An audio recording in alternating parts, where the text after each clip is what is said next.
salut tout le monde et bienvenue sur le épisode Hey, salut tout le monde et bienvenue dans ce nouvel épisode du ciné de Jimmy. Enfin, nouvel épisode du ciné de Jimmy, non. Salut tout le monde et bienvenue dans le ciné de Jimmy. Aujourd'hui, on va se faire un épisode du ciné de l'horreur. Alors, de base, je devais faire un épisode de New Critique, mais il y a eu des choses qui se... Ouais, non, en fait, j'ai oublié de préparer la vidéo. Et comme j'avais déjà préparé la vidéo du ciné de l'horreur qui venait juste après, je me suis dit, allez, on se fait le ciné de l'horreur et New Critique plus tard. Aujourd'hui, on va se faire Maniac Cop, le premier. Ensuite, on s'attaquera au deuxième et au troisième. Maniac Cop, c'est un film américain réalisé par William Lustig, qui a réalisé Maniac, un film d'horreur assez célèbre, que je n'aime pas, et les suites de Maniac Cop, le 2 et le 3. Maniac Cop est sorti en 1988, avec dans les rôles principaux Tom Atkins, qui a joué dans énormément de chefs-d'œuvre cinématographiques tels que The Fog de John Carpenter, L'Arme Fatale, Meurtre à la Saint-Valentin, l'original, New York 1997, oh ce chef-d'œuvre, Hell Driver, Piège en eau trouble, Halloween 3,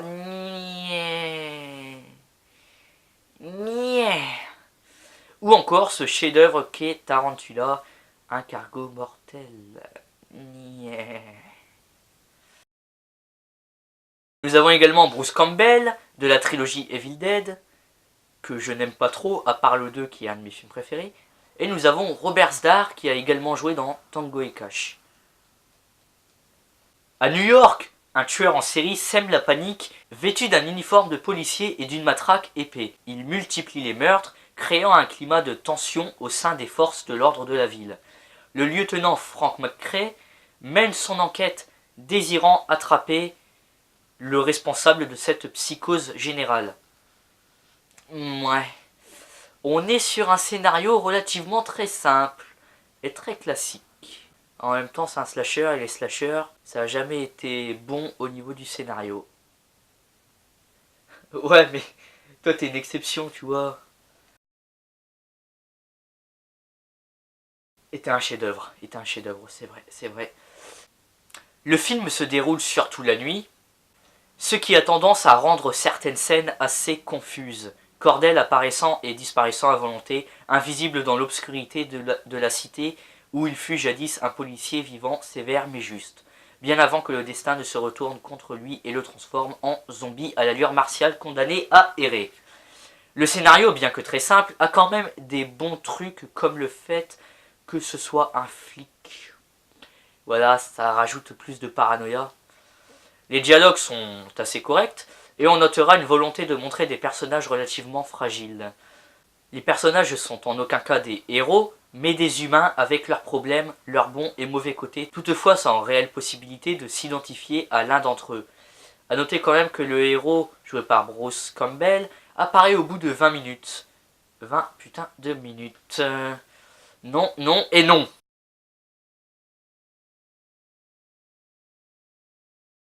Le casting n'a pas à se plaindre, primo grâce à l'interprétation du regretté Robert Starr. Pourquoi tu rigoles? Il s'appelle Robert Starr, t'es sérieux là? Starr. C'est le nom d'un acteur porno ça. Donc l'interprétation de Robert Starr. Ouais, c'est vrai que c'est drôle quand même.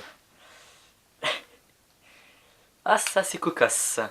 Dont Maniac Cop offrira un tremplin vers d'autres productions de par son large visage. Un trait reconnaissable à l'image d'autres acteurs connus pour une allure qui se démarque et qui finalement reste dans les mémoires comme un certain Michael Berryman. Vient ensuite Tom Atkins, acteur que je n'aime pas trop, et son personnage menant une enquête coûte que coûte face à une hiérarchie aussi sourde que sceptique, ne trouvant un réel appui qu'auprès de deux collègues, interprétés ici par Bruce Campbell, qui est un peu en retrait, tout comme Lauren Landon.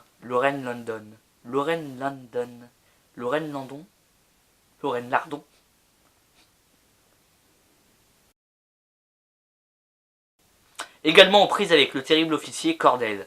On reconnaîtra aussi l'acteur William Smith. La musique, un des piliers du film, est composée par Jay Chataway. Elle apporte une atmosphère mélancolique, trouble, triste, s'accordant totalement avec l'histoire de Cordell. Bon, moi perso, je dois vous avouer que je n'aime pas trop le thème du film. Mais bon, je dois lui reconnaître ses qualités. Point important de ce Maniac Cop, c'est qu'il n'est pas un slasher comme les autres.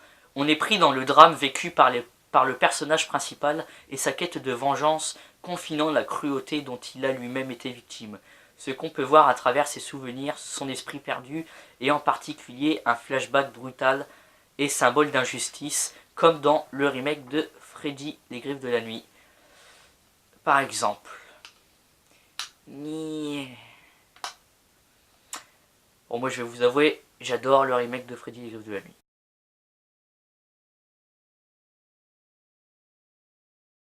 Maniac Cop est un film d'horreur des années 80, on le ressent avec la bande-son, les dialogues, les clichés que l'on voit que dans certains films de ces années. L'histoire se base plus sur l'enquête que sur le tueur, ce qui est dommage.